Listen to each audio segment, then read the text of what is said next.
আসসালামু আলাইকুম রহমতুল্লাহি অবরাকাতু। প্রিয় দর্শক শ্রোতা, কাছে এবং দূরে, দেশ এবং প্রবাস থেকে যারা আমাকে দেখছেন শুনছেন, সবাইকে আন্তরিক মোবারকবাদ জানাচ্ছি।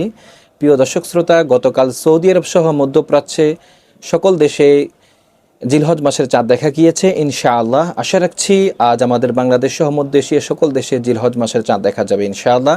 তো জিলহজ মাসের কিছু গুরুত্বপূর্ণ করণীয় এবং বর্জনীয় আমল রয়েছে। তন্মধ্যে বর্জনীয় আমল হচ্ছে, নবীজি সাল্লাল্লাহু আলাইহি ওয়াসাল্লাম ইরশাদ করেছেন, তোমরা যারা কোরবানি করবে তারা জিলহজ মাসের চাঁদ দেখা থেকে শুরু করে 10 তারিখ কোরবানির দিন পর্যন্ত তোমরা তোমাদের চুল, মাথার চুল, তোমাদের নখ, তোমাদের দাড়ি, তোমাদের গোঁফ, দুই বগলের অবাঞ্ছনীয় পশম এবং নাভির তলের অবাঞ্ছনীয় পশম তোমরা কর্তন থেকে বিরত থাকবে। অর্থাৎ যারা কোরবানি করবে তারা জিলহজ মাসের চাঁদ দেখার আগে আগে তারা তাদের শরীরের অবাঞ্ছনীয় পশম, নখ, চুল, দাড়ি এগুলা তারা আগেই কেটে নিবে। অর্থাৎ জিলহজ মাসের প্রথম দিন থেকে 10 তারিখ পর্যন্ত এই কাজগুলো থেকে তারা বিরত থাকবে, এগুলা কর্তন করবে না। এটা হচ্ছে নবীজির সুন্নাত। তবে এই আমলটা করা ফরজও নয়, ওয়াজিবও নয়, তবে নবীজির সুন্নাহ আমল।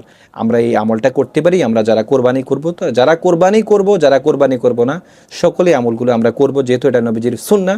আমরা নবীজির একজন উম্মত হিসেবে নবীজির সুন্নাহকে অনুকরণ করা আমাদের দায়িত্ব।